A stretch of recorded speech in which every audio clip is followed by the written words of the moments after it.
We all know that the Land Raider Redeemer is an extremely efficient unit to have for Space Marines, but what unit combinations would I recommend to have inside the Land Raider? So without further ado, let's dive right in. Number 5 is the Assault Intercessor squad. If you've been watching this channel for a while, you know I am a big fan of Assault Intercessors. I love them. I'm currently painting 10 more for my Deathwatch/Space Marines collection because I think they are extremely efficient and underrated. For a 10-man unit, you have to pay just 150 points, which is 15 points per model and extremely cheap. You can find units cheaper now, like the Tactical Squad, which is now 140, but compare the Tactical Squad's ability to do damage and Assault Intercessors and you will know which one is better. In most situations, you probably want to run a character with these guys, though it's not mandatory, to be honest. It's gonna cost you around 60-70 points to add that to the squad, so it's gonna be a 210 to 120 points package in addition to the Land Raider, of course. A typical caveat, I'm gonna be talking mostly about the Land Raider Redeemer. Most of these combos will work with the Crusader especially and the normal Land Raider as well, apart from a couple maybe,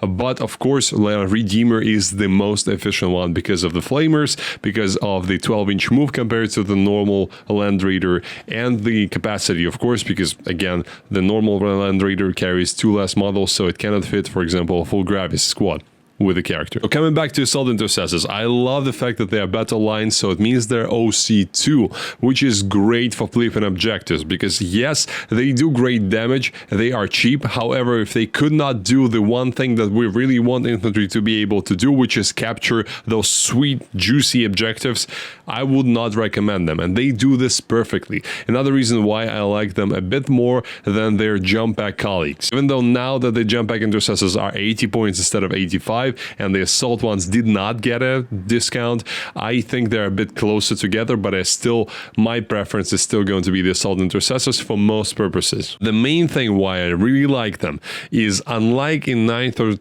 8th edition, they were not in 8th edition, they were only introduced in 9th with the Indomitors. In any case, in 9th edition, they were just a good support unit that you could have bought for your home objective, and they could do a bit more damage in combat than the normal intercessors or any other troops infantry unit for the price. Nowadays in 10th edition, they can punch way above their pay grade, with full rerolls to wound when they're targeting something on an objective, and potential full rerolls to hit, of course, from the oath. Their profile is strength 4, AP 1, damage 1, which does not sound that impressive, and it's okay because we're not counting on them not having any buffs. You want to have some buffs available for them, and there are so many available for Assault Intercessors because almost any character can join them. You can run a chaplain with them for +1 to wound if you don't want to spend the CPU on something like Honor the Chapter, or you don't have access to a stratagem like that in the detachment of your choice. You can run them with Mephiston for the fight first. You can run them with Judiciary for fight first. Or you can have a lieutenant with them to give them fallback and charge and shoot, which is great for such a skirmish unit. Lieutenants are also cheap and also give them lethal hits, which lethal hits are great when you have such volume of attacks. Considering how cheap this unit is, there's pretty much no bad character for them apart from the ones that are just not gonna give them anything. So even like a librarian that gives the squad a 4+ invulnerable save is still a good option. And also you can pretty much run them just without any characters if you want. I would not recommend to do that in detachments that don't have +1 to wound access. So if you're running Gladius, you can run them without the character. If you're running them in something like Firestorm, again, you have access to +1 to wound. If you're running them in Ironstorm and with Siege Force or Stormlands, though I don't know why you would want to run Stormlands without the Wolves. In any case, if you're running them without +1 to wound access, that is okay. If you're running them with +1 to wound access, that's where their damage becomes really dangerous. Just for some context, they, with +1 to wound from Honor the Chapter in the Assault Doctrine, so when they get +1 to AP from the same stratagem, they do the same damage to a Terminator squad as a full 10-man brick of Grey Knight Terminators on the charge with lethal hits. Let that sink in. 150 points unit without a character, just 1 CP spent, does the same damage as a 420 points Terminator squad on the charge. Of course, the Assault Intercessors are also on the charge because they need to activate their lands, but that's besides the point. This damage comparison is really a stark indicator of how good they are in combat. Also, you have some nice pistol shots as an addition, of course, grenades as well, if you want to finish off something like a vehicle or monster. So they are a great unit, and the Land Raider comfortably fits their full max size squad with a character, even 2 characters if you want to run something like Lieutenant and Captain combo. You can even squeeze a 3-man Bladeguard squad into the same Redeemer Land Raider with a full unit of Assault Intercessors with a character. As always, I want to remind you about my Patreon 40K coaching service. If you're looking for help building your competitive rosters, preparing you for tournaments, or have any questions about your collection in general, check out the links for my Patreon in the description. Thank you. Next Land Raider plus unit combination I want to talk about are the Bladeguard Veterans. These guys have not seen a lot of play in 10th edition because they have an innate problem with low strength on their swords. Their profile is 4 attacks, which is good, the same number of attacks as the Assault Intercessors, but at AP 2 and damage 2. The issue here is the strength 5 only. That is not good in the meta where we have monsters that are T9, T10 and higher. Well, they're pretty cheap for an elite unit, 30 points per model or 180 points for a full 6-man unit, and you again want a character with them, something like a chaplain or something of the sort, for 240 points in total. In general, their melee profile is very much decent. The AP 2 and damage 2 are a good starting place to build from with the buffs, but the strength really hits them on the head with a hammer. That's why I think you should only run them where you have access to +1 to wound. Otherwise, you will really struggle to do damage against a lot of unit choices. You can potentially run them without a chaplain if you're playing something like, again, Gladius or Firestorm. You have the +1 to wound strat, but I would probably rather have you spend those CP elsewhere and just have a chaplain in the unit. The good thing is that the Land Raider fits 2 full 6-man units with a character attached inside it, so 14 spots fully occupied. It's great because you can move the Land Raider and then disembark those 2 units on different sides of the vehicle and send them in 2 different directions with their charges. Considering how large the Land Raider is itself and the fact that you can disembark from any point on the hull, it means that those 3 inches that you need to be wholly within off, so one unit can end up very far away from its brotherly unit. So you have a lot of versatility in terms of where you can go to. I really like this combo and I really want to try it myself. I'm pretty sure that it's going to work out very well, especially for people who play Sons of Sanguinius, because there the Land Raider is going to compensate the lack of mobility, which we don't have from Sons of Sanguinius. But what that detachment gives us a lot of is the output.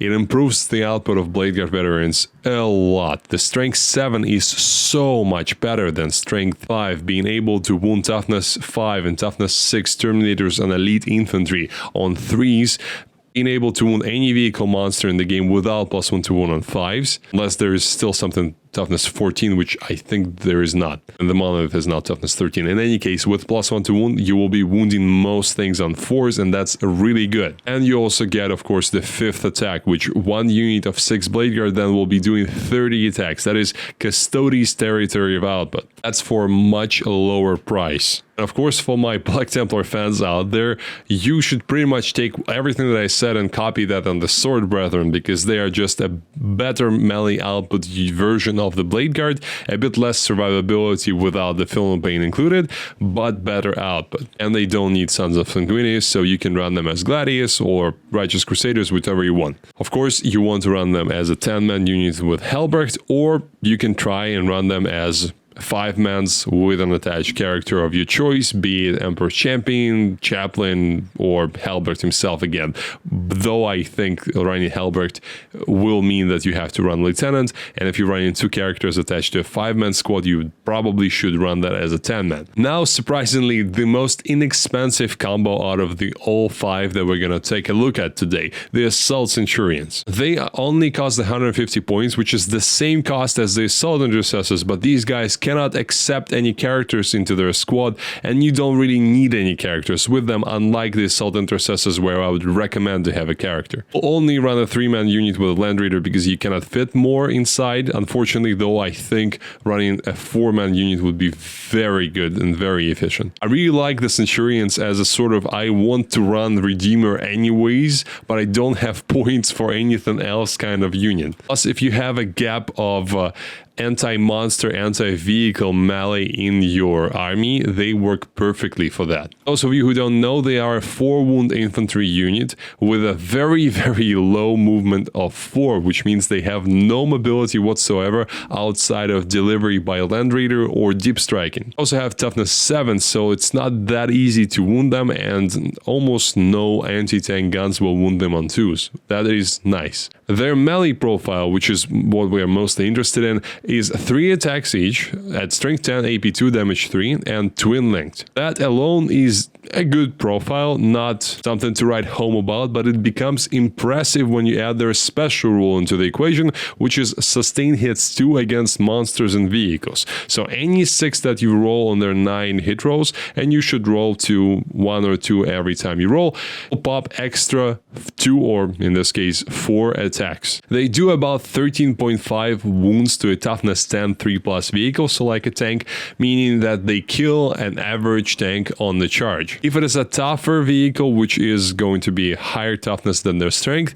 it is going to impact their damage significantly, of course. So toughness 12 2+ safe vehicle like a Land Raider, for example, they will only do 7.5 wounds on average. Both of these were calculated without Oath, and Oath does help a lot, considering that any reroll you make will give you an extra chance to roll a 6, and any 6 you roll dramatically increases your output. So their maximums of damage are very high, just because you can roll 3 or 4 6s potentially, and then it's essentially doubling their output. That's what's cool about this sustain hits 2 rule. It's very explosive in that sense. And these results are very much not bad for a unit that costs 150 points without any external buffs. They also have 1 shot of twin linked meltagun each, so they potentially, with those 3 shots per squad, can do some extra wounds to that tank and maybe even finish off a tougher tank. You also get to choose between grenades keyword on them or a bunch of 401 shots, which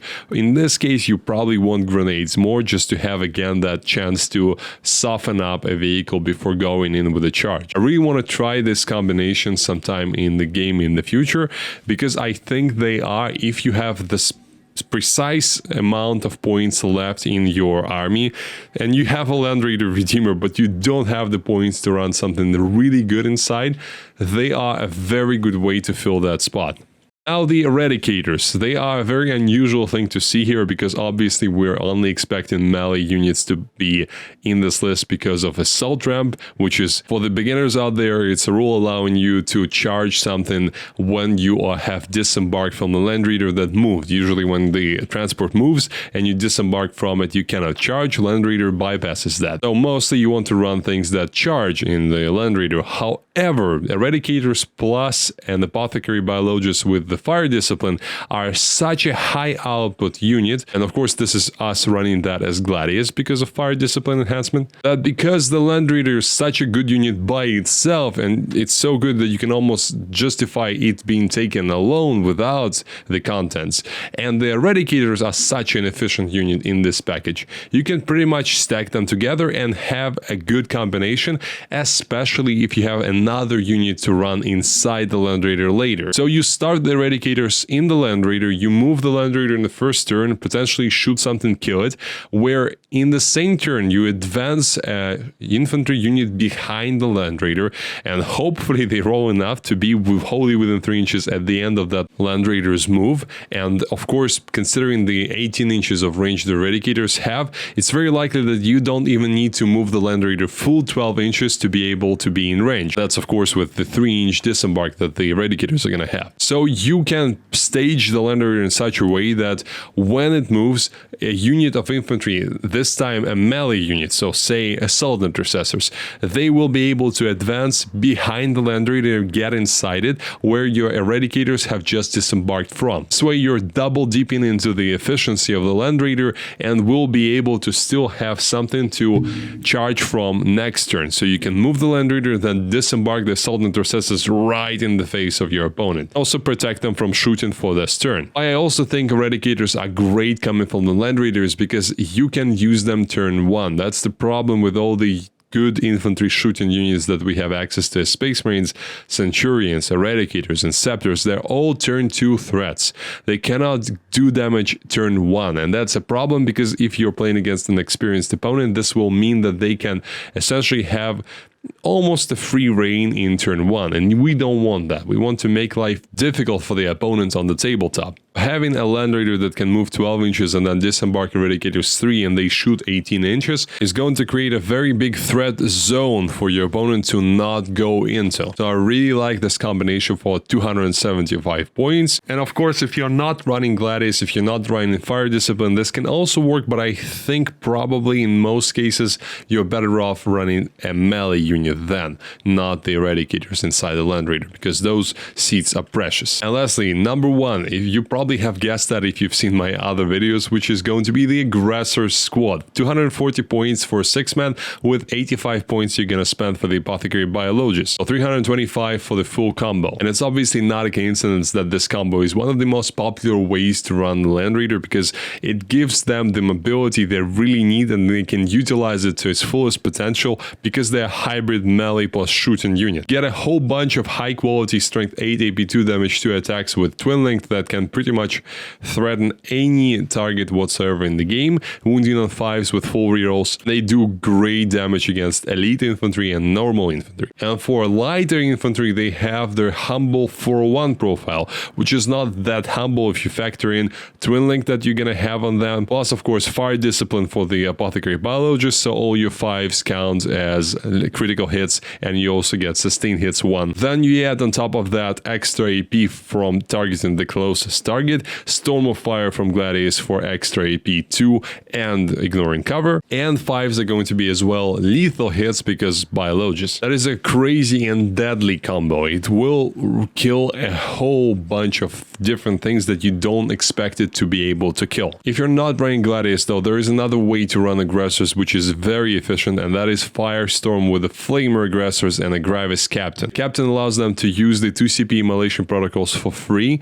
and that gives them devastating wounds for their twin-linked flamers. So it means that you can roll a bunch of shots and then fish for 6s to do devastating wounds. Safe to say it is very deadly. Almost as deadly, if not more deadly in some cases than the Fire Discipline combo, and you don't need an enhancement for this. But of course you need to run Firestorm, which that is in and of itself a different story. Let me know in the comment section what you think about my top 5 Land Raider combinations. I very well might have missed something, so if you have a better one, please let me know. Thank you for watching and I'll see you next time.